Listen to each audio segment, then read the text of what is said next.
ప్రతి ఒక్కరు బైబిల్ తీయండి. 127వ అధ్యాయం. నేను చదువుతాను, జాగ్రత్తగా మీరు ఆలకించండి. మొదటి వాక్యం అంటుంది, యెహోవా దయాళుడు అనగా దేవుడు మంచివాడు, ఆయన మంచి కార్యములను చేయును గనుక ఆయనను గురించి వాక్యం ఏమంటుందంటే యెహోవా దయాళుడు. చెప్పండి, యెహోవా దయాళుడు అనగా దేవుడు మంచివాడు. చెప్పండి, దేవుడు ఎలాంటి వాడంట? దేవుడు ఎలాంటి వాడంట? మంచివాడు. ఆయన మన జీవితంలో, మన కుటుంబంలో మంచి కార్యాలు చేస్తాడు. కానీ మనం ఏం చేయాలంటే ప్రతి క్షణము దేవునికి కృతజ్ఞతాస్తుతులు చెల్లిస్తూ ఉండాలా. దేవుని స్తుతించాలా, దేవుని ఆరాధించాలా. ఇది మన బాధ్యత. మరలా చూడండి, వాక్యం అంటుంది ఆయన కృప నిత్యముండును. యెహోవా విమోచించిన వారు ఆ మాట పలుకుదురుగాక. విరోధుల చేతిలో నుండి ఆయన విమోచించిన వారును,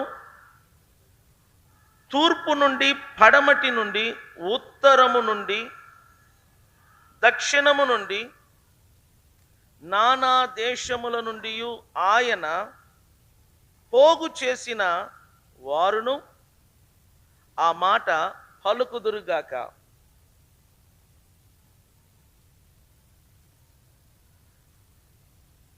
వారు అరణ్యమందలి ఎడారి త్రోవను తిరుగులాడుదురుచుండిరి. ఇక్కడ ఈ మాటను చదవండి. నివాసపురమేదియు వారికి దొరకకపోయేను. ఈ మాటను మీరు పెన్నుంటే ఈ మాటను అండర్లైన్ చేయండి.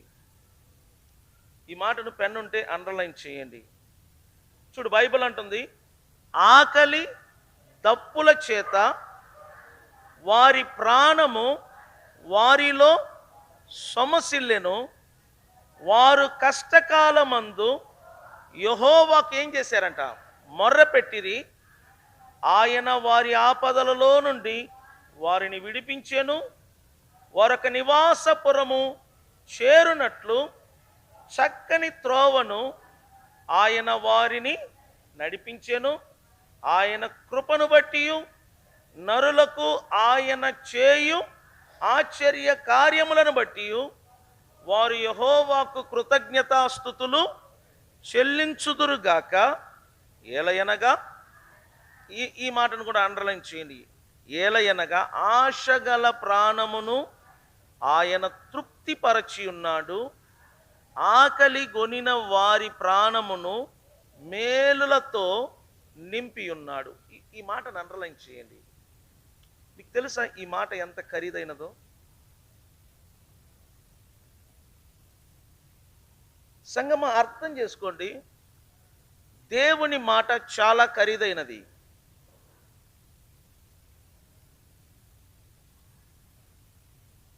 దేవుడు మనందరితో తన వాక్యము ద్వారా మాట్లాడతాడు. ఆయన మాట్లాడుతున్నప్పుడు మీరు ఆ మాటలను జాగ్రత్తగా ఆలకించి ఆ మాటలను మీరు మీ హృదయములో అంగీకరించి ఆయన నిజముగా నీతో మాట్లాడుతున్నాడని నువ్వు నమ్మినట్లయితే అక్కడ ఏ మాట రాయబడి ఉందో అది నీ జీవితంలో జరుగును. సో ఆయన ఏమంటున్నాడు చూడండి, ఆశగల ప్రాణమును దేవుడు అంటే తృప్తి పరచి ఉన్నాడా, పరుస్తానన్నాడా? సో మనకేమో దేవుడు మన జీవితంలో ఏదైనా చెయ్యాలంటే, దేవుడు మన జీవితంలో ఏదైనా ఇవ్వాలంటే మనకు ఆశ ఉండాలా. చూడండి, ఆశ అనేది లేకపోతే దేవుడు నీ జీవితంలో ఏది చెయ్యడు. నేను చెప్తున్నాను, స్త్రీలు మీరు ఆశపడుతున్నారు పలానా చీరలు కట్టాలా, మీరు ఆశపడుతున్నారు మంచి చక్కని ఇల్లు కొనాలా, మీరు ఆశపడుతున్నారు ఉన్నతమైన స్థాయికి రావాలా. చూడు, మీరు ఏదేది ఆశపడుతున్నారో అవన్నీ దేవుడిస్తున్నాడు. కానీ మీ జీవితంలో కొన్ని ఇవ్వటం లేదు దేవుడు, ఎందుకంటే మీకు వాటి మీద ఆశ లేదు. మెయిన్ ప్రాబ్లం అదే. మానవుడంట ఆశాజీవిగా సృష్టించబడ్డాడు. దేవుడు మనిషిని సృష్టించేటప్పుడు ఆకలి కలిగిన ఒక మానవుడిగా సృష్టించాడు. అందుకే బిడ్డ పుట్టేటప్పుడు ఏడుస్తూ పుడతాడు, ఎందుకంటే ఆకలి. దేవుడిని ఆశను, దేవుడిని ఆకలిని తీరుస్తాడు. కొంతమంది జీవిస్తారు, ఆశ ఉండదు, ఆకలి ఉండదు, వారికి ఏ కోరిక ఉండదు, వారికి ఎలాంటి ఆశ ఉండదు. కొంతమంది ఎట్లా తెలుసురా, నేను డాక్టర్ అవ్వాలి, నేను ఇంజనీరింగ్ అవ్వాలి, నేను కలెక్టర్ అవ్వాలి, ఆశ ఉంటుంది. దేవుడు వారి ఆశను నెరవేరుస్తాడు. ఈరోజు డాక్టర్ అయిన వారు, ఇంజనీరింగ్ అయిన వారు, కలెక్టర్ అయిన వారు, వీళ్ళందరూ ఎవరు తెలుసునా, ఒకప్పుడు వారు అవ్వాలన్న ఆశ కలిగిన వారు.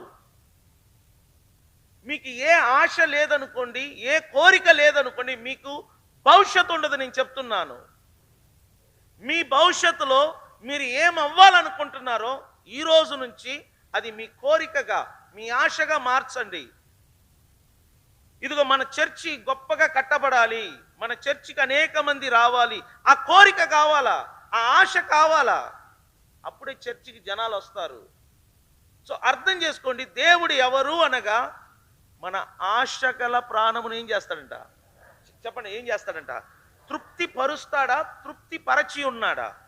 నేను చెప్తున్నాను, నువ్వు ఏం అవ్వాలని ఆశపడుతున్నావో నువ్వు గ్యారంటీగా అవుతావు. తర్వాత అదే మాటలు చూడండి, ఆకలి కొనిన ప్రాణమును ఏం చేస్తాడంట? చెప్పండి చెప్పండి, ఆకలి కొనిన ప్రాణమును దేవుడు ఏం చేస్తాడంట? మేలులతో. చూడు, నీ నీ నీ యొక్క ప్రాణం అంటే ఏంటి? ప్రాణం అంటే జీవం అనే భాగము. నేను చాలాసార్లు చెప్పాను, ప్రాణములో 3 భాగాలు ఇమిడి ఉన్నాయి. 1 మనస్సు, 2 ఉద్రేకత, 3 చిత్తం. మనస్సు, ఉద్రేకత, చిత్తం, ఈ 3 భాగాలు కలిసిన దానిని బైబిల్ ప్రాణము అంటుంది. ఇంగ్లీష్లో సోల్ అంటారు. దీనిని సైకాలజికల్గా ఏమంటారంటే సైకో అంటారు. మీరు మీ మనస్సులో ఆశపడతారు, ఇక్కడ ఆశిస్తూ ఉంటారు, ఇక్కడ కోరుకుంటూ ఉంటారు. దేవుడు అంటే మీ మనసులో ఉన్న కోరికను చూస్తారు, మీ మనసులో ఉన్న ఆశను చూస్తాడు. మీ కోరికను, మీ ఆశను చూసి దేవుడు మీ జీవితంలో అది నెరవేరుస్తాడు. శారా మంచి వృద్ధాప్యంలో ఆమెకు ఒక కోరిక ఉండేది, ఆమెకు ఆశ ఉండేది, ఒక బిడ్డను కనాలి, ఒక బిడ్డకు తల్లి అవ్వాలి. ఆ కోరిక చూడు దేవుడు నెరవేర్చాడు. హన్న తన సవితి వలన ఎన్నో శ్రమలు పడుతుంది. తనకు బిడ్డలు లేరని సవితి హేళన చేస్తుంది, తనకు బిడ్డలు పుట్టలేదని సవితి ఎగతాళి చేస్తుంది. కానీ హన్న తన మనసులో ఒక కోరికను పెంచుకుంది. హన్న తన మనసులో ఒక ఆశను పెంచుకున్నది. నేను ఎలాగైనా ఒక బిడ్డను కని తీరాలా, నేను ఎలాగైనా ఒక బిడ్డకు తల్లి అవ్వాలా. అందుకు ఆమె ఏం చేసింది తెలుసునా? దేవుని మందిరానికి వెళ్ళి తన హృదయమును దేవుని సన్నిధిలో కుమ్మరించి కన్నీరు కారుస్తుంది. అది ఆమె కోరిక. అది చూడు, నీ కోరిక, నీ ఆశ, నీ ఆకలి ఎలాగైనా దేవుని నుండి జవాబు తీసుకొని వచ్చేటట్టు చేస్తుందండి. మనకు పిల్లలు ఉన్నారు కదా, వాళ్ళ ఆకలితో చూడు, అమ్మ నాకు ఇది పెడతావా, వదలరు. నువ్వు ఎన్ని పనులైనా చేయి, ఆకల్లో ఉన్న పిల్లలు ఏడుస్తారు. ఆకల్లో ఉన్న పిల్లలు తనకు కావలసిన ఆహారము కొరకు అవసరమైతే నువ్వు కొట్టినా కూడా, నువ్వు బెత్తముతో వారిని కొట్టినా కూడా వారు భరిస్తారు. ఎందుకంటే ఆకలి. ఈరోజు సంఘంలో చాలా మందికి ఆకలి లేదు. ఇండ్లు కట్టుకోవాలన్న ఆకలి లేదు, పిల్లలు కనాలి అన్న ఆకలి లేదు, ప్రార్థనలో ఎదగాలన్న ఆకలి లేదు, దేవునిలో సమాధానములో ఉండాలన్న ఆకలి లేదు, గొప్ప వ్యక్తిగా మారాలన్న ఆకలి లేదు. అందరు ఎలా ఉన్నారు తెలిసిన? ఒక శవములాగా. శవము చూడండి, డెడ్ బాడీ చూడండి, అది ఉలకదు, పలకదు, నిశ్శబ్దంగా ఉంటది. చూడండి, మనము శవము కాదు. దేవుడు మనలను అలా సృష్టించలేదు. దేవుడు మనలను ఆశ కలిగిన ప్రాణముగాను, ఆకలి కలిగిన ఒక జీవిగా తయారు చేశాడు. సో మనం ఏం చేయాలంటే, మనకు ఒక ఆశను పెంచుకోవాలా. నేను వచ్చే సంవత్సరానికి ఈ స్థాయికి ఎదగాల, నా బిడ్డలు ఈ స్థాయికి రావాలా, నా భర్త ఈ స్థాయికి రావాలా, నేను వచ్చే సంవత్సరానికి ఇదిగో ఈ 100కు 100 మార్కులు నేను సంపాదించుకోవాలా, A+ రావాలా, ఏ గ్రేడ్ రావాలా, ఇలాంటి ఆశలు ఉండాలి మనకు. చెప్పండి, దేవుడు ఎటువంటి వాడు? ఎవరి ఎవరి ఎవరి ఎవరి ఎవరి ఎవరి ఎవరి ప్రాణమును తృప్తిపరుస్తాడు? చెప్పండి, ఎవరి ప్రాణమును? చెప్పండి, ఎవరి ప్రాణమును? ఎవరి ప్రాణమును? శబ్దముతో చెప్పండి, ఎవరి ప్రాణమును? నీకున్న ఆశ ఏంటి ఈరోజు? నువ్వు ఏ ఆశతో ఈరోజు ఇక్కడికి వచ్చావు? దేవుడు నీకు ఏం చెయ్యాలని నువ్వు కోరుకుంటున్నావు? దేవుడు నీకు ఏం ఇవ్వాలని నువ్వు కోరుకుంటున్నావు? నీ హృదయంలో ఉన్న ఆశ ఏంటి? నీ హృదయంలో ఉన్న కోరిక ఏంటి?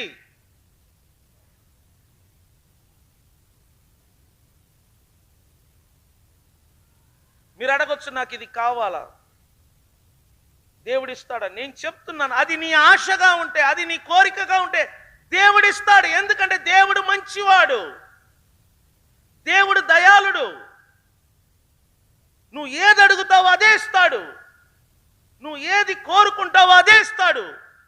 దేవునిలో ఏ ప్రాబ్లం లేదు, ప్రాబ్లం అంతా మనలో ఉంది. నువ్వు ఎటువంటి భవిష్యత్తును కోరుతున్నావు? నువ్వు ఎటువంటి జీవితాన్ని కోరుతున్నావు? నువ్వు ఎటువంటి బిడ్డను కోరుతున్నావు? నువ్వు ఎటువంటి గృహాన్ని కోరుతున్నావు? ఎటువంటి వాహనము కావాలని కోరుతున్నావు? ఎటువంటి జీవితము, ఎటువంటి భార్య, ఎటువంటి భర్త కావాలని నువ్వు కోరుకుంటున్నావు? అది నీ కోరిక మీద డిపెండ్ అయి ఉంది. నేను అందుకే చెప్తాను, కోరేది ఏదైనా మంచిదానిని కోరుకోండి, బెస్ట్ను కోరుకోండి. ఎందుకంటే మన దేవుడు మన ఆశగల ప్రాణమును తృప్తిపరచి ఉన్నాడు. ఆకలిగొనిన ప్రాణమునకు ఆయన ఏం చేస్తాడంట? మేలులతో నింపి ఉన్నాడు. సో దీని గురించి కొద్దిగా ఇంకా క్రిందికి వెళ్దాం, వాక్యం క్రిందికి వెళ్దాం. 127లోనే చదువుతాను, 10 నుంచి చదవండి. దేవుని ఆజ్ఞలకు లోబడక మహోన్నతుని తీర్మానమును తృణీకరించినందున ఒకటి బాధ చేతను ఇనుప కట్ల చేతను బంధింపబడిన వారై చీకటిలోను మరణాంధకారములోను నివాసము చేయువారి హృదయమును ఆయన ఆయాసము చేత కృంగజేసెను. వారు కూలి ఉండగా సహాయుడు లేకపోయెను. కష్టకాలమందు వారు యెహోవాకు మొర్రపెట్టిరి. ఆయన వారి ఆపదలో నుండి వారిని విడిపించెను, వారి కట్లను తెంపివేసెను. చూడండి, దేవుడు చాలా మంచివాడు. కొన్నిసార్లు మన దగ్గర ఆయన కోరేది ఆయన మాటలకు మనం లోబడాలి. చూడు, దేవుడు ఆదామును అవ్వమును సృష్టించాడు. వారిని నమ్మి సృష్టి మొత్తాన్ని వారి కాళ్ళ క్రింద పెట్టాడు. వారికి ఏం కావాలనో వారు అడగక ముందే దేవుడు సృజించాడు. ప్రపంచం మొత్తానికి వారిని దేవతలుగా చేశాడు. వారిని ఏలుబడి చేయమన్నాడు. ఈ భూమి మీద వారు ప్రభువులాగా, రాజులాగా ఉండమని కోరాడు దేవుడు. దేవుడు అన్నాడు ఆదామును చూసి, ఆదాము భూమిని లోబర్చుకోమన్నాడు, భూమిని పండించమన్నాడు, భూమిని అతడు సాగు చేయమన్నాడు. దీని అర్థం ఏంటి తెలిసిన? సాగు చేయటం అంటే మేనేజ్మెంట్ అన్నమాట. దేవుడు ఆదామును ఈ భూమి మీద ఒక అడ్మినిస్ట్రేషన్గా నియమించాడు. భూమి మొత్తానికి ఆదాము వచ్చి ఒక మేనేజర్. దేవుడు తనది కాని వాటిని దేవుడు ఆదాముకు అప్పగించాడు. కానీ దేవుడు ఒక్కటే కోరాడు, అన్ని ఇచ్చి దేవుడు ఒక మాట అన్నాడు, ఇదిగో ఈ చెట్టు పండును మాత్రం ఏం చేయవద్దన్నాడు. దాని అర్థం ఏంటి తెలిసిన? ఆ పండు తింటే నువ్వు చనిపోతావు. నువ్వు నా మాట ప్రకారంగా ఆ పండు జోలికి వెళ్ళవద్దు. నువ్వు నా మాటకు లోబడి ఆ పండు జోలికి వెళ్లకుండా నువ్వు ఉంటున్నట్లయితే నువ్వు సురక్షితంగా ఉంటావు అని దేవుడు బోధిస్తే, దేవుడు ఏ మాట ప్రకారంగా ఆ పండు జోలికి వెళ్ళవద్దన్నాడో అదే పండు జోలికి వెళ్ళేటట్లుగా అపవాది అయిన సాతాను ఆదామును ప్రేరేపించాడు. అప్పుడు ఏం జరిగింది మనకు తెలుసు. ఎప్పుడు ఆ పండు తిన్నాడో ఆదాము అవ్వ శపించబడ్డారు. అందుచేత ఈ సృష్టి మొత్తము కూడా శాపములో నెట్టివేయబడ్డది. సో బైబిల్ ఏమంటుందంటే మానవులు దేవుని మాటకు లోబడలేకపోతున్నారు. మానవులు దేవుని మాటకు తిరుగుబాటు చేస్తున్నారు. ఎప్పుడు మానవ జాతి దేవుని మాటకు లోబడక తిరగబడ్డారో బైబిల్ క్లియర్గా చెప్తుంది. చూడండి, బాధ చేత. ఏంటంటే చెప్పండి, ఎప్పుడంటే మనిషికి బాధ కలుగుతుంది తెలిసిన?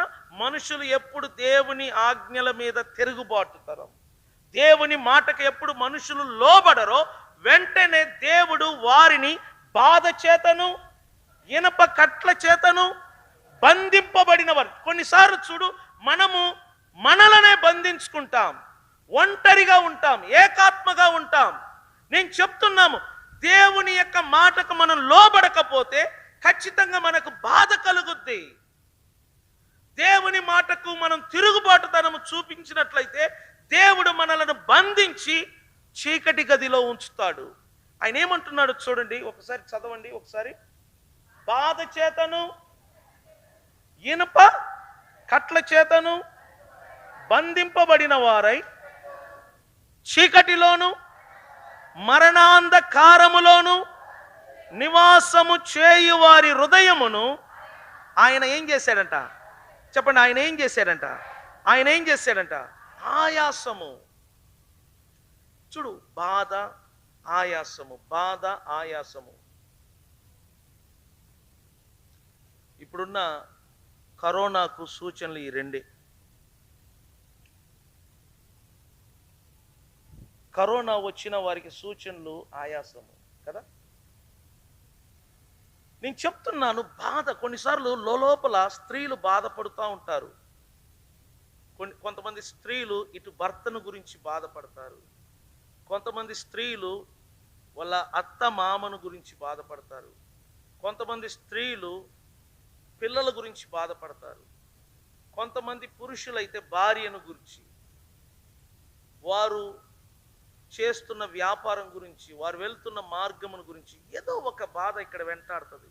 మీరు గమనించండి, ఇమోషనల్గా మనం బాధపడుతూ ఉంటాం, బయటికి చెప్పుకోలేక, ఎవరితో మన బాధను పంచుకోలేక, లోపల దానిని దాచుకుంటూ, ఒంటరిగా ఏడుస్తూ, ఇసికించుకోవటం, చిరాకు పడటం, కోపము పడటం, మనకు మనమే హాని చేసుకోవటం. ఎలా? తలను తీసుకెళ్లి గోడకు బాదుకోవటం, కోపం వచ్చినప్పుడు పాతరలు విసరటం. ఇవన్నీ ఎందుకు మనం కొన్నిసార్లు ఇలా ప్రవర్తిస్తున్నాం తెలిసిన? బాధ, ఇమోషనల్ బాధ. అది మానసికంగా ఇక్కడ బాధపడుతూ ఉంటారు, మానసికంగా ఏడుస్తూ ఉంటారు, మానసికంగా దుఃఖపడుతూ ఉంటారు. నేను చెప్తున్నాను, ఇలా ఉండటం దేవుని చిత్తమా? అబ్సల్యూట్లీ కానే కాదు ఇది. మరి ఎందుకు మనం ఇలా ఉంటున్నాం? ఎక్కడో ఒక చోట దేవుని ఆజ్ఞకు మనం లోబడకపోవటం, ఏదో సందర్భంలో దేవుని మాటను మనం ధిక్కరించటం వలన మనకి ఇక్కడ బాధ కలుగుతుంది. ఈ బాధ వలన మనము చీకటిలో ఉంటున్నాం. ఈ బాధ వలన మనము ఆయాసపడుతున్నాం. ఈ బాధ వలన మనము మరణానికి దగ్గర అవుతున్నాం. నేను చెప్తున్నా, మీలో ఎవరైనా ఈరోజు బాధపడేవారు ఇక్కడ ఉన్నారా?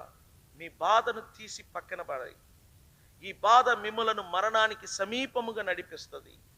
నువ్వు బాధపడటం దేవుని చిత్తం కాదు. నువ్వు సంతోషంగా ఉండాలి, నువ్వు ఆనందంగా ఉండాలి, నలుగురితో కలివిడిగా ఉండాలి, నువ్వు నలుగురితో దేవుని ప్రేమను పంచాలి, ఇతరులకు యేసును గూర్చి నువ్వు సాక్ష్యం ఇవ్వాలి.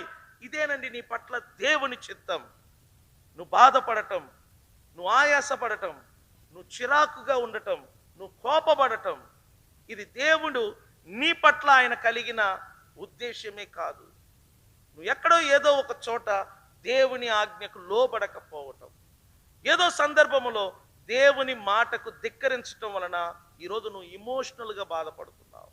దేవుడు నీతో సూటిగా మాట్లాడుతున్నాడు. సంగమా, అర్థం చేసుకో. మీలో ఎవరైనా ఇమోషనల్గా అంతరంగంలో బాధపడుతున్నారా?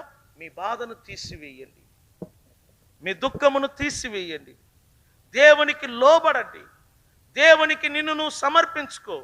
నీ కుటుంబంలో దేవుడు గొప్ప కార్యములు చేయబోతున్నాడు. నీ ద్వారా దేవుడు గొప్ప కార్యములు చేయబోతున్నారు.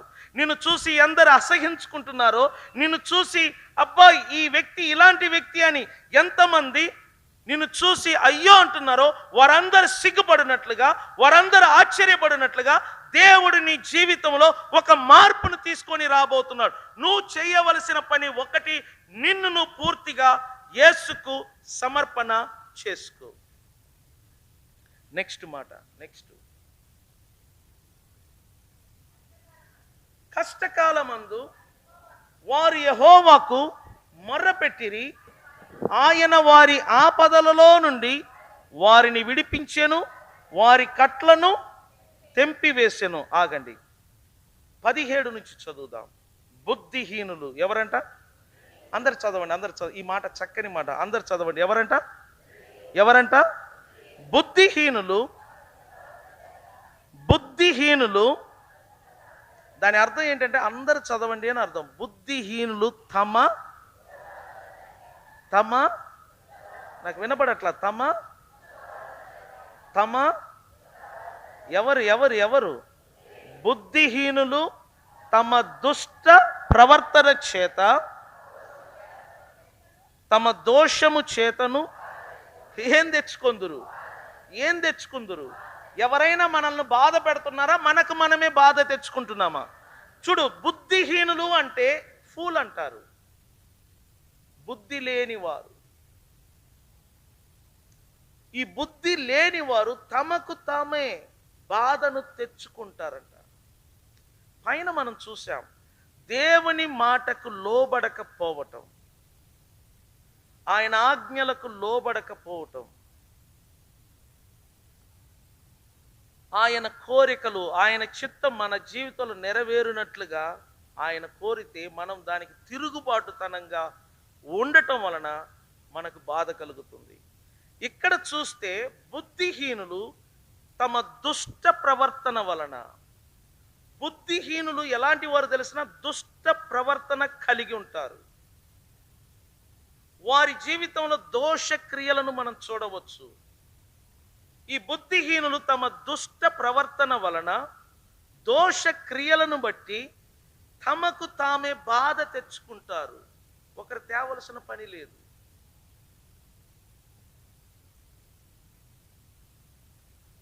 సో బుద్ధిహీనులు తమ దుష్ట ప్రవర్తన చేత, తమ దోషము చేత బాధ తెచ్చుకొందురు. వారికి భోజన పదార్థములన్నీ వారి ప్రాణమునకు ఎలా ఉంటుందంట?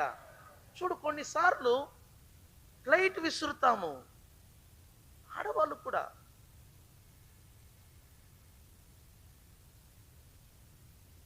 పిల్లలు కోపపడతారు, పిల్లల మీద కోపము, అన్నం మీద, ప్లేట్ మీద, గరిటి మీద.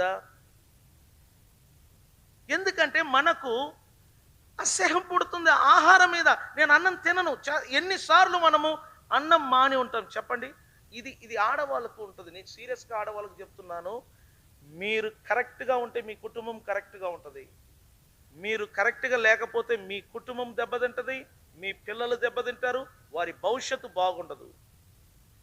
నేను పురుషుల కంటే స్త్రీలను ఖండిస్తాను. ఎందుకంటే బైబిల్ చెప్తుంది, ఒక కుటుంబము, ఒక ఇల్లు నిలబడేది పురుషుని బట్టి కాదు. ఒక కుటుంబము, ఒక ఇల్లు నిలబడేది స్త్రీని బట్టి. స్త్రీలరా, నేను సీరియస్గా మాట్లాడుతున్నాను మీతో. నేను ఒక దైవజనుడిగా మాట్లాడుతున్నాను. నిన్ను బట్టి నీ ఇల్లు ఉంటుంది, నిన్ను బట్టి నీ కుటుంబం ఉంటుంది, నిన్ను బట్టి నీ పిల్లలు ఉంటారు, వారి భవిష్యత్తు ఉంటారు. నువ్వు సరిగా లేవనుకో, అర్థం చేసుకో.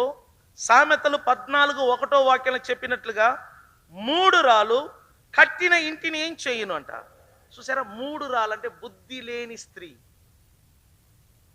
కట్టిన ఇంటిని ఊడబెరిగినట్లుగా ఈ బుద్ధిహీనులు, బుద్ధి లేని స్త్రీలు ఉంటారని బైబిల్ చెప్తుంది.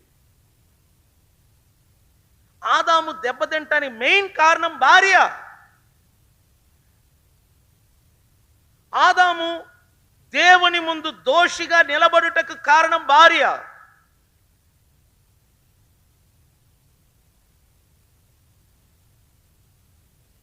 సో స్త్రీలరా, మీరు మీ భర్తకు తోడుగా ఉండాలా. మీరు మీ భర్త పనులలో పాలిభాగస్తులుగా ఉండాలా. మీరు మీ భర్త కొరకు ప్రార్థన చెయ్యాలా. మీరు మీ పిల్లల కొరకు ప్రార్థన చెయ్యాలా. మీ భర్త కొరకు నువ్వు కన్నీరు కార్చాలా. ఎందుకంటే దేవుడు నిన్ను భర్తకు తలగా ఉంచాలా.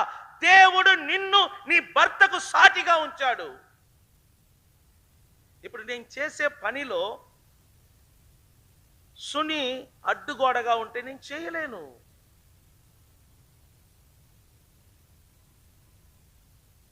ఆమె నాకు సహకారిగా లేకపోతే నేను పరిచర్య చేయలేను. ఆమె నాకు తోడుగా లేకపోతే నేను పరిచర్య చేయలేను.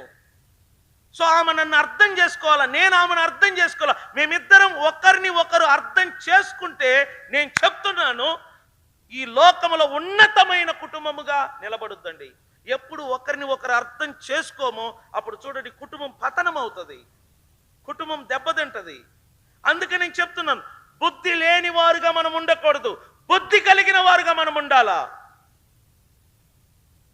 సో బుద్ధి లేని వారు తమ దుష్ట ప్రవర్తన చేత తమకు తాము ఏం తెచ్చుకుంటారంట? బాధ తెచ్చుకుంటారు. ఈ బాధ వలన వారు తినే ఆహారము వారికి అసహ్యముగా ఉంటది. వారికి తినబుద్ధి కాదు, ఆహారము దిగదు, ఆహారము విషములాగా మారిపోతుంది. కారణం ఏంటి తెలుసిన? బాధ. బాధ, ఇక్కడ బాధ. నెక్స్ట్ ఏంటి చూద్దాం. చూడు, వారు మరణ ద్వారములను సమీపించుదురు. అలాంటి కష్టకాలమందు వారు యెహోవాకు మొర్రపెట్టిరి. ఆయన వారి ఆపదలో నుండి వారిని విడిపించెను. ఆయన తన వాక్కును పంపి వారిని ఏం చేశాడంట? బాగు చేస్తాడు. సంగమ అర్థం చేసుకో, మన దేవుడు ఎవరు తెలుసునా? మన ప్రార్థనలను ఆలకించువాడు. నువ్వు ప్రార్థిస్తే ఆయన వింటాడు. నీకెవరి వలనైనా బాధ కలుగుతుందా? నీ భర్త వలన బాధ కలుగుతుందా? నీ భార్య వలన నీకు బాధ కలుగుతుందా? నీ పిల్లల వలన నీకు బాధ కలుగుతుందా? లేకపోతే మీ అత్తగారు వలన నీకు బాధ కలుగుతుందా? మీ మామగారు వలన బాధ కలుగుతుందా? ఎదుటి వారి సూటిపోటు మాటల వలన నీకు బాధ కలుగుతుందా? ఎవరైనా నిన్ను తప్పు మాటలతో నిన్ను బాధ పెడుతున్నారా? ఎవరి వలన నువ్వు బాధపడుతున్నావో నాకు తెలియదు. అలాంటి సమయాలలో నువ్వు చేయవలసినది ఒకే పని, దేవుని వైపు చూడు, ఆయనకు మొర్రపెట్టు. అప్పుడు నీ ప్రార్థన దేవుడు విని నిన్ను ఆపదలో నుండి బయటికి లేపుతాడు, ఇబ్బందులో నుండి బయటికి లేపుతాడు. నువ్వు ఎక్కడ కృంగి ఉన్నావో అక్కడ నిన్ను తలగా చేస్తాడు. నిన్ను విడిపించటం మాత్రమే కాదు, తన వాక్కును పంపి ఆయన నిన్ను బాగు చేస్తాడు. తన వాక్యము ద్వారా నిన్ను స్వస్థపరుస్తాడు.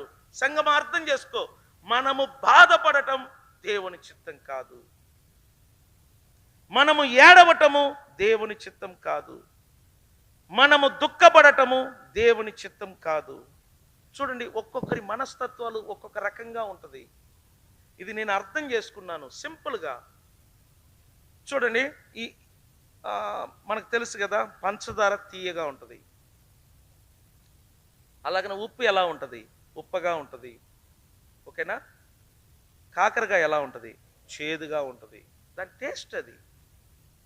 తర్వాత చింతకాయ ఎలా ఉంటుంది? పుల్లగా ఉంటుంది. మిరపకాయ ఎలా ఉంటుంది? సరే, ఇప్పుడు మన ముందు చింతకాయ ఉంది, పంచదార ఉంది, మిరపకాయ ఉంది, ఇంకా కాకరకాయ ఉంది. ఒక్కొక్క కాయకి ఒక్కొక్క రుచి ఉంటుందంట. ఇక్కడ మనందరికీ ఒక్కొక్క గుణలక్షణాలు ఉంటుంది. నీకు నచ్చిన గుణలక్షణం నాలో ఉండకపోవచ్చు, నాకు నచ్చిన గుణలక్షణములన్నీ మీలో ఉండకపోవచ్చు. అందుకని మీరు చెడ్డవాళ్ళు అవుతారా? ఇప్పుడు చూడండి, ఈరోజు మన ఇంటిలో కాకరకాయ బాగా కాసింది. ఆ కాకరకాయ చేదుగా ఉందని పారేస్తామా? అది చేదు, అందువలన దేనికి ఉపయోగపడదని మనం అనుకోగలమా? మీకు తెలుసా, కాకరకాయ వలన మన దేహానికి ఎంతో ఔషధము అందిస్తుంది. అది తినటం వలన మనకు ఎంతో ఆరోగ్యాలు కలుగుతున్నాయి. చేదని మనం పారవేయం. కొంతమంది గుణలక్షణాలు కూడా చేదులాగా ఉంటుంది. వేపాకు చేదు. దానిని చూస్తే దాని వేపాకంటేనే పిల్లలు వద్దంటారు. ఎందుకంటే అది చేదు. మీకు తెలిసిన ఆ చెట్టు వలన ఎన్నో ఉపయోగాలు ఉన్నాయి. దాని కలప ఉపయోగపడుతుంది. దాని చెట్టు గాలి మనకు ఎంతో ఆరోగ్యాన్ని తీసుకొని వస్తుంది. దాని నీడ మనకు ఎంతో ఉపయోగకరంగా ఉంది. కానీ దాని ఆకు టేస్ట్ చూస్తే చేదు. సో నీ గుణలక్షణం చేదుగా ఉండవచ్చు. అందుచేత నిన్ను ఎవరు ఇష్టపడరు. అందుచేత నిన్ను కొంతమంది దూరంగా ఉంచుతారు. దానికి కారణం ఏంటి తెలిసిన? నీ గుణలక్షణం వారికి చేదుగా ఉంది. అందువలన వారు నిన్ను దూరంగా ఉంచుతున్నారు. కానీ నువ్వు వారికి చల్లటి గాలి ఇవ్వు. ఓకేనా? వారికి చల్లటి నీడ ఇవ్వు. అప్పుడు చూడు, నీ టేస్ట్ వాళ్ళకు చేదుగా ఉన్నా నీ గాలి కొరకు, నీ నీడ కొరకు నీ క్రింద వచ్చి కూర్చుంటారు. ఇదేనండి జీవితం. లాజిక్ అండి జీవితము. ఒకరిని ఒకరు అర్థం చేసుకోవటమే. కొంతమందికి షుగర్ అంటే చాలా ఇష్టం. కానీ మీరు అర్థం చేసుకోండి, షుగర్ ఎక్కువగా వాడటం వలన మనకు ఆరోగ్యం కూడా దెబ్బతింటుంది. అందుకే డాక్టర్లు ముందు ఏది వాడవద్దు అంటారు, ఎక్కువగా షుగర్ వాడవద్దు. కానీ నాకు ఇష్టం. షుగర్ నాకు ఎంత ఇష్టమైనా ఇంత గ్లాస్ పాలలో ఇంత షుగర్ వేసుకుంటే పాలు పాడైపోతుందా, రుచిగా ఉంటుందా? చూసారా? షుగరు ఉండవలసిన లిమిట్లో ఉండాలా.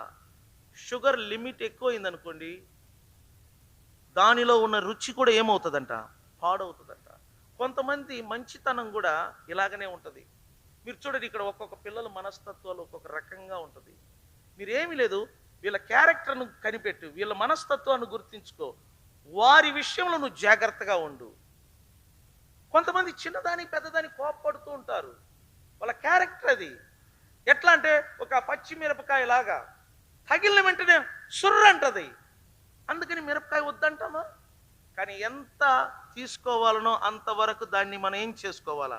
అదేవిధంగా కొంతమంది ఎప్పుడు చూసినా హాట్గా ఉంటారు, రఫ్గా ఉంటారు. ఫేస్ కట్ ఎలా ఉంటుందంటే భద్రకాళి లాగా ఉంటుంది, లేకపోతే ఆంజనేయులా కనబడతా ఉంటారు. వాళ్ళ విషయంలో జాగ్రత్తగా ఉండు. ఓ ఈ వ్యక్తి ఈ క్యారెక్టర్ ఇదా, ఇదిగో ఈ స్త్రీ క్యారెక్టర్ ఇదా. ఇట్లా ఒక్కొక్కరి గుణలక్షణాన్ని బట్టి నువ్వు మెలగాల, వారిని అర్థం చేసుకోవాలా. కొన్ని గుమ్మాలు ఏమో 8 అడుగులు ఉంటాయి, కొన్ని ఇంటికి పోతే గుమ్మాలు 5 అడుగులు ఉంటాయి. చూడు, 5 అడుగులు కలిగిన గుమ్మం దగ్గరికి వెళ్ళినప్పుడు మనం ఏం చేయాలా? మనం బెండ్ అవ్వాలా. మనం లోబడవలసిన స్థలములో, లొంగవలసిన స్థలములో మనం బెండ్ అవ్వాలా. నేను ఇంతే ఇలాగనే ఉంటానంటే నేను చెప్తున్నాను, నువ్వు బాధపడతానే ఉంటావు, నువ్వు సంతోషంగా ఉండలేవు.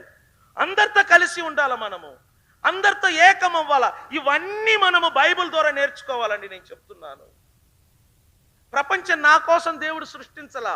ప్రపంచము దేవుడు అందరి కోసం సృష్టించాడు. కాబట్టి మనం ఈ లోకములో ఒకరితో ఒకరు అడ్జస్ట్ అవ్వాలా, ఒకరితో ఒకరు మనం కలిసిమెలిసి ఉండాలా. అలా ఉన్నప్పుడేనండి కుటుంబం సంతోషంగా ఉంటుంది. నా మాట అర్థమైందా మీకు? ఇప్పుడు మీరు ప్రార్థన అయిన వెంటనే చూడు, మీకు నచ్చిన వాళ్ళతో మాట్లాడతారు. అలా కాదు, మీకు ఎవరు నచ్చరో వారితో మాట్లాడు.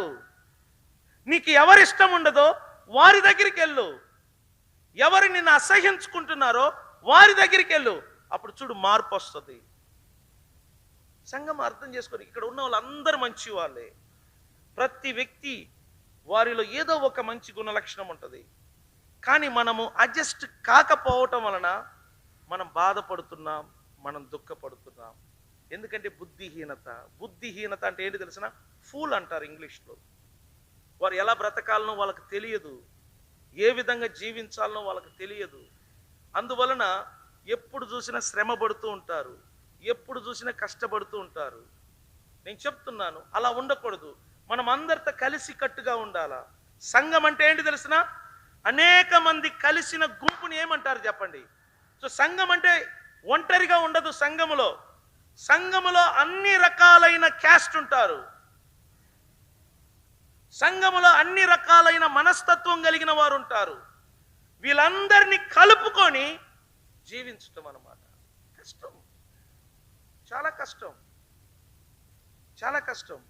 మీరు చూడండి, ఫస్ట్లో ఎవరైనా మొబైల్ ఫోన్ కొంటారు, మీరు చాలా ఖరీదైన మొబైల్ ఫోన్ అనుకోండి, దాన్ని ఆపరేట్ చేయాలంటే కష్టం. ఎందుకంటే దాని గురించి నీకు తెలియదు, అందులో ఉన్న ఆప్షన్స్ ఏంటో నీకు తెలియదు. అందుకని పారేస్తామా? ఒక బటన్ ఒత్తపోయి మరొక బటన్ ఒత్తడం వల్ల అందులో ఎన్నో ఫొటోస్, సాంగ్స్ డిలీట్ అవుతుంది. అందుకని మనము చిరాకుబడి పారేస్తామా? మనం ఏం చేస్తాం? ఆ ఫోన్తో టైం గడుపుతాం, వాటిని స్టడీ చేస్తాం, దాన్ని ఎలా ఉపయోగించుకోవాలో నేర్చుకుంటాం. జీవితం కూడా అంతే. ఎవరిని పారేయొద్దు, నేను చెప్తున్నాను, నేను అనుభవించాను. ఏ టైంలో ఎవరు మనకు తలగా మారుతారో తెలియదు, ఏ టైంలో మనకు ఎవరు ఉపయోగపడతారో తెలియదు. నువ్వు ఎవరిని ఎక్కువగా అసహించుకుంటున్నావో వారు నీకు తలగా మారుతారు. చూడండి, కొంతమందికి ఎగ్జాంపుల్ చెప్తున్నాను చూడండి. తల్లిదండ్రులు తనకు పుట్టిన ఆడపిల్లల్ని ఎక్కువగా ఇష్టపడతారు. ఓకేనా? ఆడపిల్లలకి తల్లిదండ్రులకు మధ్య ఏ సమస్య రాదు. సమస్య అంతా ఎక్కడ వస్తుందో తెలిసిన? అత్త మామకు కోడలకు వస్తుంది. అది ఎందుకు నాకు అర్థం కాల. అత్త మామ అల్లుళ్ళతో బాగానే ఉంటారు, అల్లుడు వలన ఏ ప్రాబ్లం రాదు. ప్రాబ్లం అంతా ఎవరి వలన వస్తుందంటే చెప్పండి? కోడలు వలన.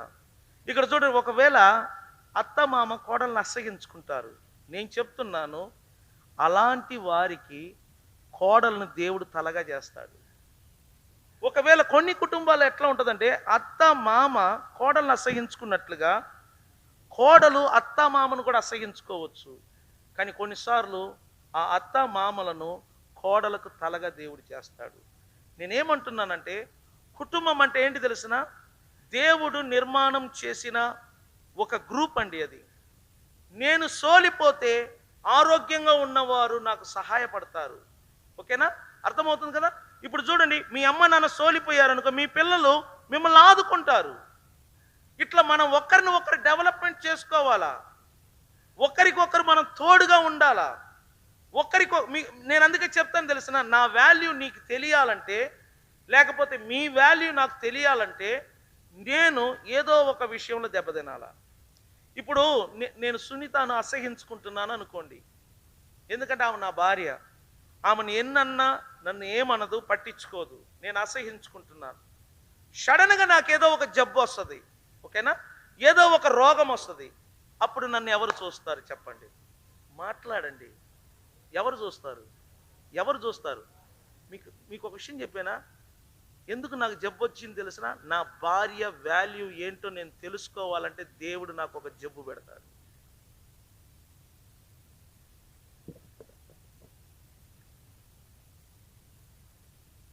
అప్పుడు నేను బయటికి పోయినా ఆమె తీస్తుంది, కడుగుద్ది.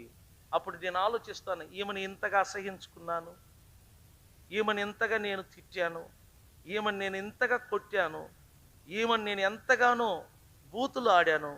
కానీ ఈరోజు నేను బయటికి పోయినా ఆమె సిగ్గుపడకుండా, ఇజుకు లేకుండా ఆమె చేస్తుందంటే నిజంగా దేవుడు నాకు దేవతనిచ్చాడు, భార్యను కాదు. సో భార్య విలువ నాకు ఎప్పుడు తెలుస్తుందో తెలిసిన? నేను మంచములు పడినప్పుడు.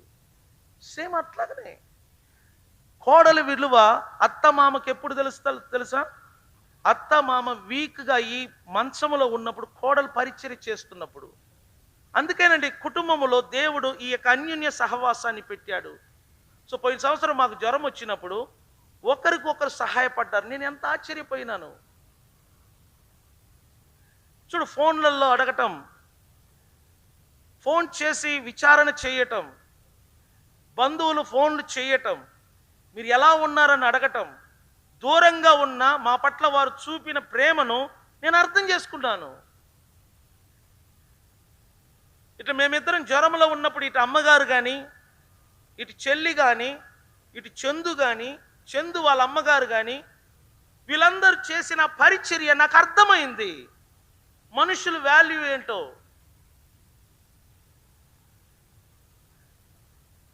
ఒకవేళ వాళ్ళు పట్టించుకోకపోతే, ఒకవేళ వాళ్ళు మా పట్ల ఆ శ్రద్ధ చూపించకపోతే నేను నిజంగానే ఏమయ్యే వాళ్ళమో నాకు తెలియదు. సో నాకు క్లియర్గా అర్థమైంది, ప్రతి ఒక్కరిలో మంచితనం ఉంది, ప్రతి ఒక్కరిలో మంచి స్వభావం ఉంది, దానిని మనం వాడుకోవాలా. అర్థమవుతుందని నేను చెప్పేది. ఎవరిని కూడా మనం చిన్న చూపు చూడకూడదు, ఎవరిని కూడా మనం కాదు అనకూడదు. ఎందుకంటే మనం ఎవరిని కాదు అంటామో దేవుడు వారిని మనకు తలగా చేస్తాడు. మోషేను వద్దన్నారు ఐగుప్తీయులు. ఇశ్రాయేలీలు ఏమన్నారు తెలుసునా? నిన్ను మాకు నాయకుడుగా, నిన్ను మా మీద రాజుగా ఎవడు నియమించాడు? సో మోషేను ఇశ్రాయేలీలందరూ వ్యతిరేకించారు. కానీ బైబిల్ ఏమంటుంది తెలుసునా? ఏ మోషేను ఇశ్రాయేలీలు వ్యతిరేకించారో ఆ ఇశ్రాయేలీలను రక్షించుటకు దేవుడు మోషేను ఏర్పరచుకున్నాడు. అర్థం చేసుకోవాలి మనము. మీ కుటుంబాలు బలపడాలి, మీ కుటుంబంలో ఉన్న ఐక్యత బలపడాలి. మీరు కుటుంబము బలపడినప్పుడు సంఘం బలపడుద్దండి. నేను చెప్తున్నాను చూడండి, నేను ఎప్పుడు బాగుంటాను తెలిసిన? మీరు మీ కుటుంబాలు బాగున్నప్పుడు, మీరు మీ భర్తలు కలిసి ఏకముగా జీవించినప్పుడు. మీరు దుఃఖంగా ఉంటే మేం దుఃఖంగా ఉన్నట్టే, మీరు పతనమైతే మేం పతనమైనట్టే. ఎందుకంటే నేను మీ కాపరిని, మీ మీద దేవుడు నన్ను ఒక పాస్టర్గా నియమించాడు. కాబట్టి నేను చెప్తున్నాను, మీరు బాగుండాలి, మీ కుటుంబం బాగుండాలి, మీ పిల్లలు బాగుండాలి.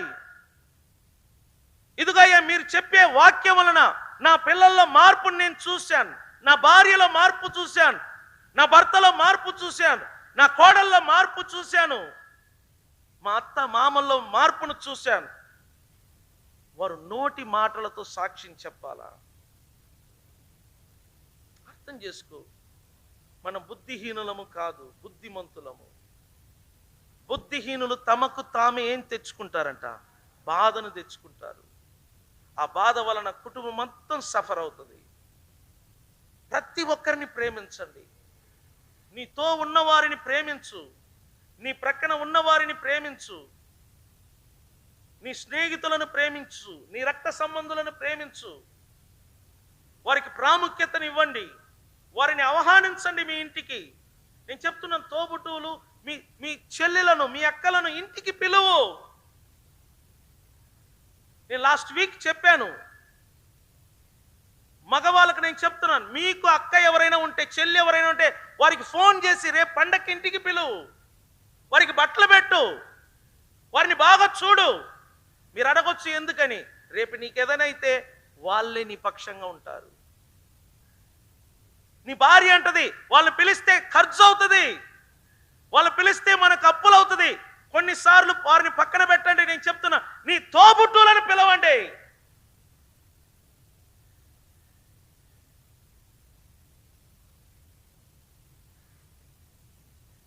ఆడపిల్లలు ఎదురు చూస్తారంట, మా అన్న నన్ను పిలుస్తాడు ఇంటికి, మా తమ్ముడు నన్ను పిలుస్తాడు, నాకు అమ్మ నాన్న లేరే, ఖచ్చితంగా మా తమ్ముడు మా అమ్మ నాన్న స్థానంలో పిలిచి మాకు బట్టలు పెడతాడు, మమ్మల్ని ఆదుకుంటారని వాళ్ళు ఆశపడతారంట. నువ్వు ఈరోజు మీ అక్కను నువ్వు పిలవకపోతే రేపు నీ కడుపులో పుట్టిన నీ బిడ్డను నీ కొడుకు ఎలా పిలుస్తాడు?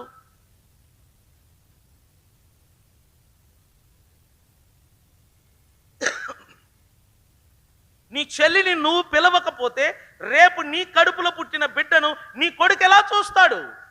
అర్థం చేసుకో. డబ్బులు కాదు ముఖ్యము, రక్త సంబంధం, బంధుత్వం ముఖ్యం. నేను చెప్తున్నాను, ఎందుకంటే మనకి ఏదైనా అయితే కన్నీరు కార్చేది వాళ్ళే, మనకేదైనా అయితే మన పక్షంగా ఉండేది వాళ్ళే. ఇదిగో లోతును, గొమొర, అది ఏ ఊరది, సొదొమ గొమొర, లోతును చెరలో తీసుకెళ్ళినప్పుడు విడిపించటానికి ఎవరు వెళ్ళారు? ఎవరి? అబ్రహాము, రక్త సంబంధి. రక్త సంబంధులను పక్కన పెట్టగాకండి. నేను చెప్తున్నాను,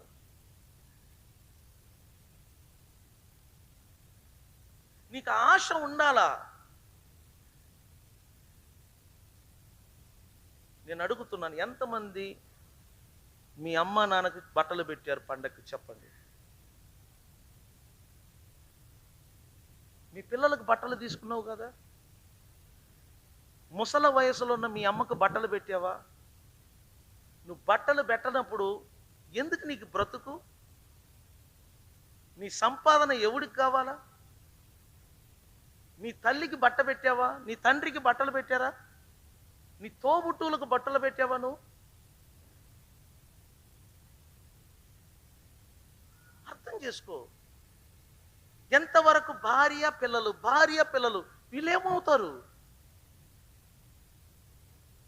కుటుంబం అంటే ఒక భార్య పిల్లలే కాదండి. కుటుంబం అంటే తల్లిదండ్రులు, అత్త మామలు అందరు కలిసి.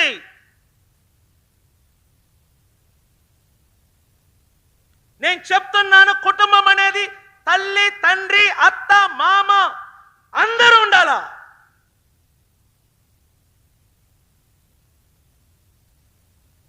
మోషే ఇబ్బందిలో ఉన్నప్పుడు, మోషే బాధలో ఉన్నప్పుడు, ఏం చెయ్యాలనో తెలియని పరిస్థితిలో ఉన్నప్పుడు మోషేకు దేవుడు సలహా ఇచ్చాడు. ఎవరి ద్వారా తెలుసునా? వాళ్ళ మామగారు ద్వారా. ఇచ్చాడా లేదా?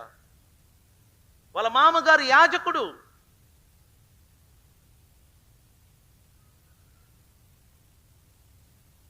నేను చెప్తున్న తల్లిదండ్రులు ఎంత ఇంపార్టెంటో అత్త మామ అంతే ఇంపార్టెంట్. తోబుట్టువులు కూడా మనకి ఇంపార్టెంట్. ఇటువైపు మనకి ఇంపార్టెంట్. చూడు, నీ కుటుంబం బలపడాలా, నీ కుటుంబము బలముగా ఎదగాల.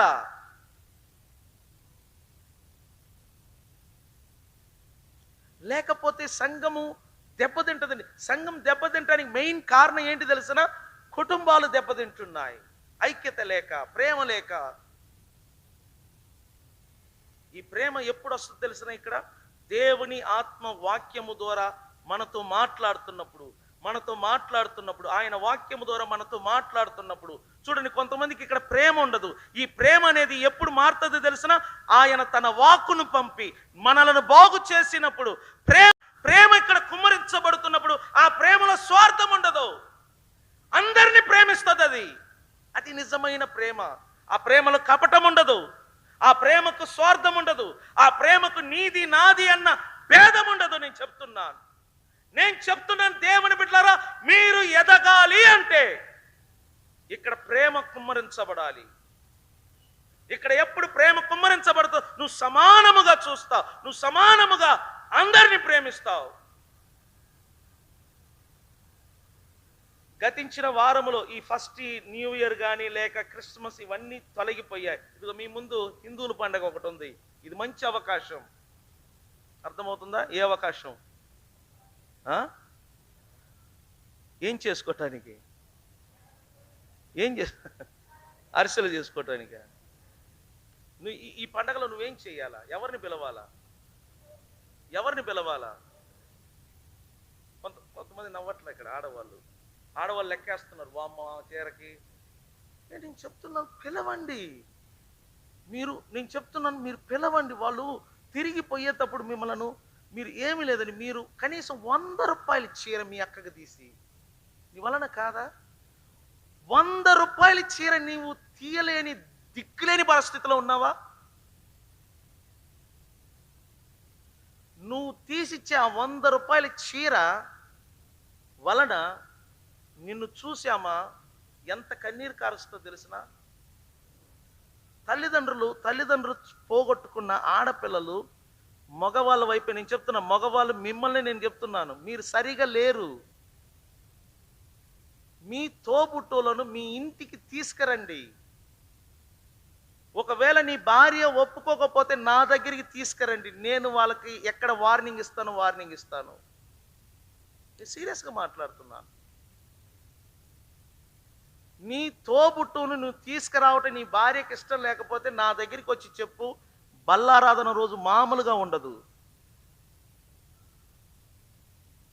బాగా గాలి తీస్తాను.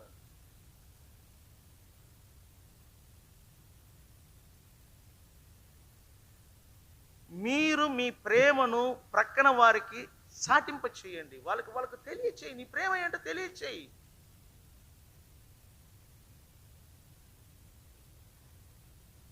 వాళ్ళు చూడండి ఎంత ఆనందపడతారో తెలిసిన, ఎంత సంతోషపడతారో తెలిసిన. నీలో వచ్చిన మార్పు వాళ్ళు చూడాలా. నీలో వచ్చిన ఆ ప్రేమను వాళ్ళు చూస్తారు. అప్పుడు ఏమవుతుందంటే ఆ ప్రేమను చూసి నీలాగా వారు కూడా చర్చికి రావాలంటారు. ఇక్కడ మార్పు లేనప్పుడు, ప్రేమ లేనప్పుడు నిన్ను బట్టి ఇతరులు చర్చికి రావటం అసాధ్యం. నేను చెప్తున్నా. డబ్బుకు ప్రాముఖ్యత ఇవ్వగాకని మనుషులకు ఇవ్వండి. నేను చెప్తున్నాను. డబ్బు ఈరోజు నా చేతిలో ఉంటుంది, రేపు ఇంకొకరి చేతికి మారుతుంది. కానీ మనుషులు అట్లా కాదు. మనుషులు చాలా వాల్యూ, నేను చెప్తున్నానండి, మనుషులు చాలా వాల్యూ. మనం ఎవరిని చిన్న చూపు చూస్తామో వాళ్ళు మనకంటే రాజు అవుతారు. ఎవరిని తక్కువగా అంచనా వేయగాకండి.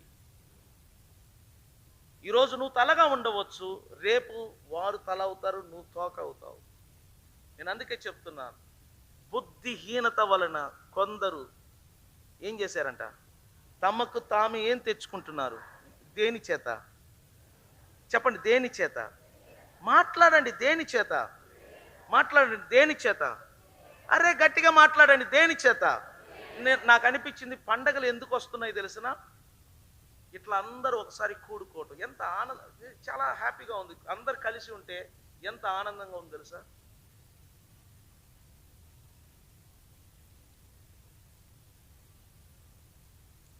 ఇంకొకటి కూడా చెప్తున్నాను, భార్య భర్తతో కలిసి ఉంటేనే జీవితం.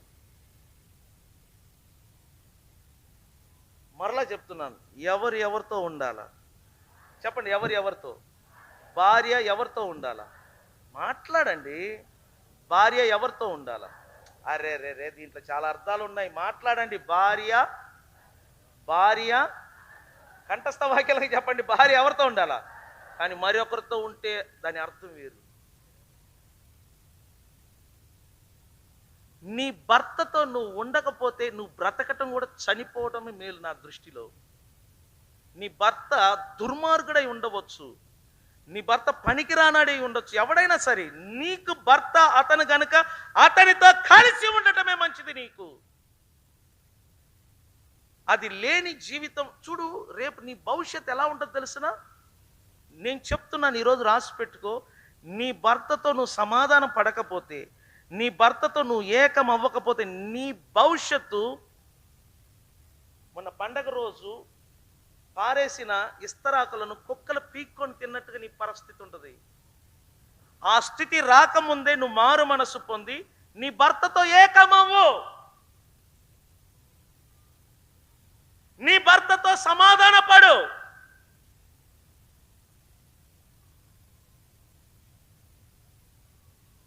అప్పుడు చూడు, ఈ 2021 నీ ఇంటిలో ఎన్ని మంచి కార్యాలు దేవుడు చేస్తాడో. భార్యాభర్తల వాల్యూ ఏంటో తెలుసుకోండి. నేను చెప్తున్నాను, నాకు తెలిసి మెక్సికో అనే ఒక పట్టణం ఉంది. ఆ పట్టణములో 6 సినిమా థియేటర్లు ఉన్నాయి. ఒక భార్యాభర్తల వలన ఆ సినిమా థియేటర్లన్నీ కూడా ప్రార్థనా మందిరాలుగా మారినాయి. దీనిని బట్టి ఆ దేశంలోనే వారిద్దరికి మంచి పేరు. వాళ్ళిద్దరు ఎట్లా ఉంటారు తెలుసునా? భర్త ఏమో ఒక 5 అడుగులు హైట్ ఉంటాడండి, భార్య 6 అడుగులు ఉంటుంది. చూడండి, 6 అడుగులకి 5 అడుగులకి ఎంత డిఫరెంట్ ఉంటుందో. ఆమె సన్నగా ఉంటుంది, భర్త ఏమో ఇంత లావు ఉంటాడు. కానీ వాళ్ళిద్దరూ అన్యోన్యంగా ఉంటారు. వాళ్ళ దేహం వచ్చి చూడటానికి కలిసినట్టుగా ఉండదు పర్సనాలిటీ, కానీ వారిద్దరి మనసులు కలిసి ఉంటాయి. వారు ఏ పని చేసినా కలిసి చేస్తారు. వారు ఏ పని చేసినా మాట్లాడుకుంటారు. వారు ఎక్కడికి వెళ్ళాలన్నా ఏకాత్మ కలిగి ఉంటారు. వీళ్ళిద్దరి మధ్య ఈ ఐక్యత వలన గొప్ప కార్యాలు చేశారు. ఇప్పుడు అర్థం చేసుకోండి, భార్యాభర్తలు విడిపోయటం వలన, భార్యాభర్తలు దూరంగా ఉండటం వలన మనం ఏం చేయలేము. నేను ఇది అర్థం చేసుకున్నా.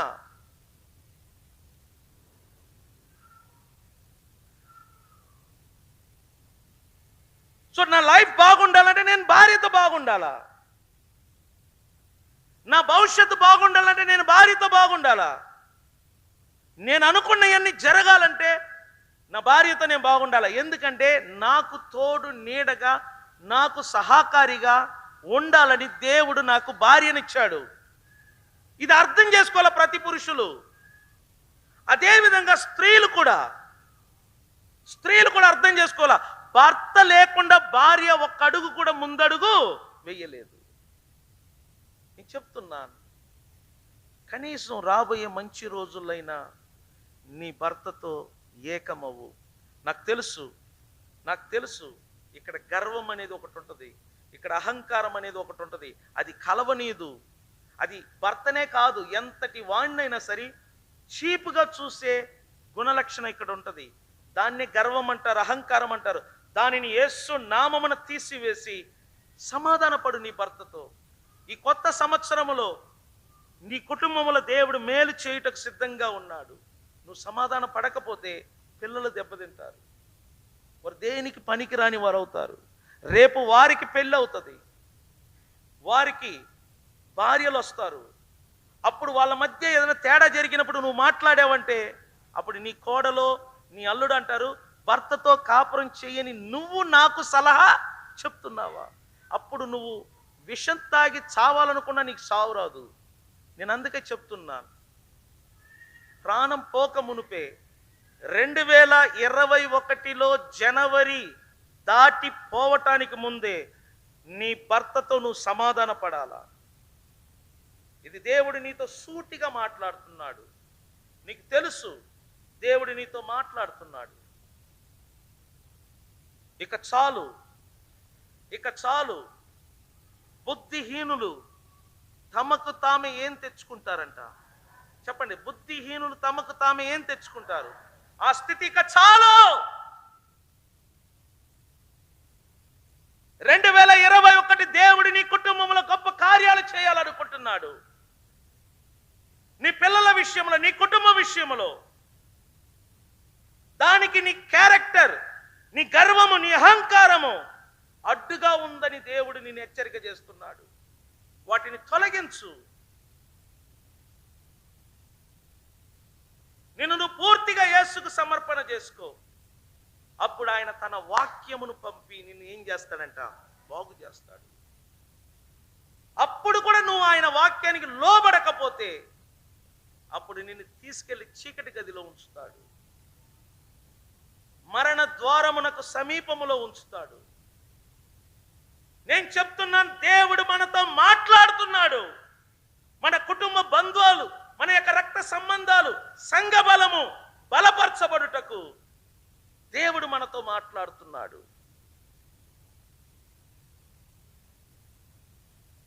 ఆయన మాటకు మీరు లోబడినట్లయితే మీ కుటుంబంలో ఆయన మేలు చేస్తాడు. నేను ఇలాగనే ఉంటాను, నేను మారనంటే, నేను చెప్తున్నానండి, దేవుడు ప్రేమతో మాట్లాడగలడు, బుద్ధి చెప్పగలడు, బుజ్జగించగలడు. అదే దేవుడు అవసరమైతే దెబ్బ కూడా కొట్టగలడు. ఆ స్థితికి దిగజారవద్దు, ఆ పరిస్థితికి దిగజారవద్దు. నిన్ను నువ్వు మార్చుకొని దేవుడు నీకు ఇచ్చిన కుటుంబముతో కలిసి ఉండు. నీకిచ్చిన పిల్లలతో, నీకిచ్చిన భర్తతో, నీకిచ్చిన భార్యతో, నీకిచ్చిన తోబుట్టువులతో, నీకిచ్చిన రక్త సంబంధులతో, నీకిచ్చిన అత్తమామలతో కలిసి ఉండు. నీ ద్వారా ఆయన గొప్ప కార్యాలు చేయబోతున్నాడు. ఎందుకనగా ఆయన దయాళుడు, ఆయన మంచివాడు. ఒక్కసారి చెప్పి చూస్తాడు. మనం వినకపోతే మాట్లాడే దేవుడు కొట్టే దేవుడుగా మారుతాడు. అప్పుడు మన పరిస్థితి దారుణంగా ఉంటుంది. కాబట్టి అర్థం చేసుకొని ఆయన మాటలకు లోబడండి అని తెలియచేస్తూ ఈ సమయాన్ని ముగిస్తున్నాను. నిశ్శబ్దంగా లేచి నిలబడదాం, అటు ఇటు కదలవద్దు.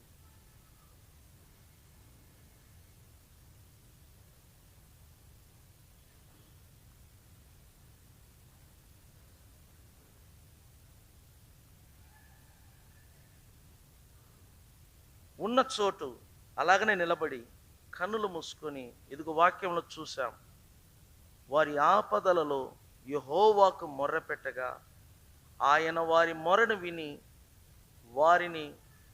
వారి ఆపద నుండి, బంధకములో నుండి ఏం చేశాడంట? విడిపించాడు. ఇదిగో దేవుడు కూడా నిన్ను, నీ కుటుంబాన్ని విడిపించుటకు సిద్ధంగా ఉన్నాడు.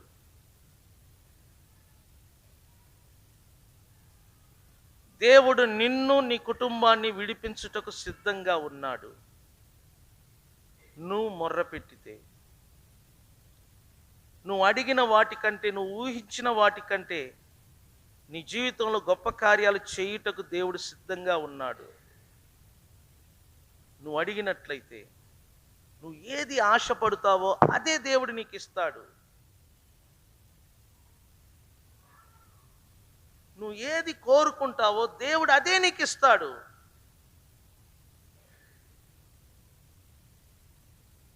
నీ హృదయంలో ఏ కోరిక, ఏ ఆశను కలిగి ఉన్నావు ఒకసారి నిన్ను పరీక్షించుకో.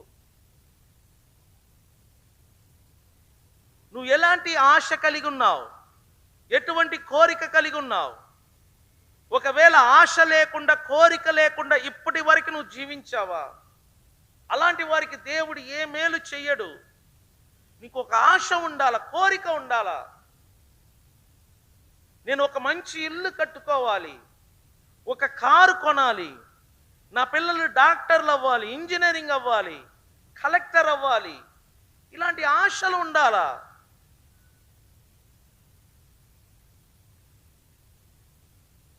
నాకు గర్భఫలము కావాలి, అది కూడా క్లియర్గా ఉండాలి. హన్న క్లియర్గా అడిగింది, దేవా నువ్వు నాకు మగ శిశువు. ఏ శిశువుని అడిగింది? సో ఆమె కోరిక ఏంటి? మగబిడ్డను అడిగింది. దేవుడు దానికి బదులుగా ఆడపిల్లల్ని ఇచ్చాడా, మగబిడ్డనిచ్చాడా? ఎందుకు మగబిడ్డనిచ్చాడు? ఆమె అడిగింది ఆయన.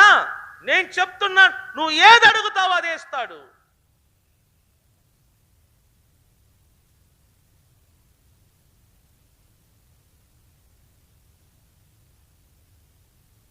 ఎప్పుడు ఇస్తాడు? నీకు అనవసరం అదంతా. నీ పని నువ్వు అడగటం. ఆయన ఎప్పుడు నీకు ఇవ్వాలనుకుంటాడో అప్పుడు ఇస్తాడు.